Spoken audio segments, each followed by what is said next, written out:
ಈಗ ನೋಡಿ, ನಮ್ಮ ಭಾರತ ದೇಶದಿಂದ ಪಾಸ್ಪೋರ್ಟ್ ತಗೊಂಡು ಹೋಗ್ತೀವಲ್ವಾ, ಆ ಭಾರತ ದೇಶದ ಮೇಲೆ ಯಾವ ಮುದ್ರೆ ಇರ್ತದೆ? ನಮ್ಮ ಭಾರತ ದೇಶದ ಮುದ್ರೆ ಇರ್ತದೆ ಅಲ್ವಾ.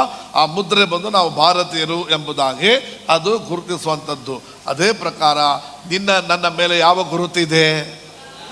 ಪವಿತ್ರಾತ್ಮನ ಗುರುತು ಇದೆ. ಹಾಗಾದ್ರೆ ನಾವು ಪವಿತ್ರವಾದ ದೇವ ಜನರಾಗಿದ್ದೇವೆ.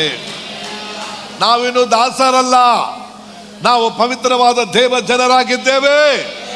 ಇದಕ್ಕೆ ಕಾರಣ ನಾನಲ್ಲ, ಕ್ರಿಸ್ತನು ನನ್ನ ಮೇಲಿಟ್ಟಿರುವ ಪ್ರೀತಿಯಿಂದ ಆತ ನನಗೆ ಮುದ್ರೆಯನ್ನು ಕೊಟ್ಟಿದ್ದಾನೆ. Praise the Lord, hallelujah. ದೇವರು ಉಚಿತವಾಗಿ ಕೊಟ್ಟಂತ ಈ ಮುದ್ರೆಯನ್ನು ಹೊಂದಿದವರಾಗಿದ್ದೇವೆ ನಾವು. ಕೆಳಗೆ ಓದ್ಕೊಳ್ಳೋಣ.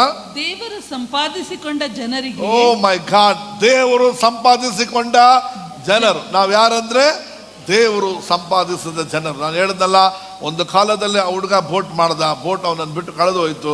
ತಿರ್ಗಾ ಅದನ್ನು ಕಾಸು ಕೊಟ್ಟು ತಗೊಂಡು ಅವನೆಂದ, ನೀನು ನನ್ನದೇ ಬೋಟು, ಆದರೆ ಮತ್ತೆ ನಾನು ಕಾಸು ಕೊಟ್ಟು ನಿನ್ನನ್ನು ಕೊಂಡುಕೊಂಡೆ ಎಂಬುದಾಗಿ.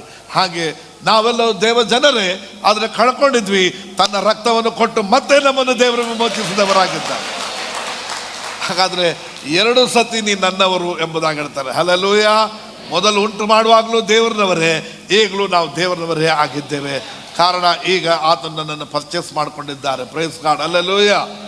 ರೈಟ್. ಆಮೇಲೆ ವಿಮೋಚನೆ ಆಗುವುದೆಂಬುದಕ್ಕೆ ಪವಿತ್ರಾತ್ಮನು ನಮ್ಮ ಬಾಧ್ಯತೆಗೆ ಸಂಚಕಾರವಾಗಿದ್ದಾನೆ. ಓ, ದೇವರು ಅಡ್ವಾನ್ಸ್ ಆಗಿ ನಮ್ಮ ಮೇಲೆ ಸಂಚಕಾರವಾಗಿ ದೇವರು ಸೀಲ್ ಹಾಕಿದ್ದಾರೆ. ಹಲ್ಲೆಲೂಯಾ.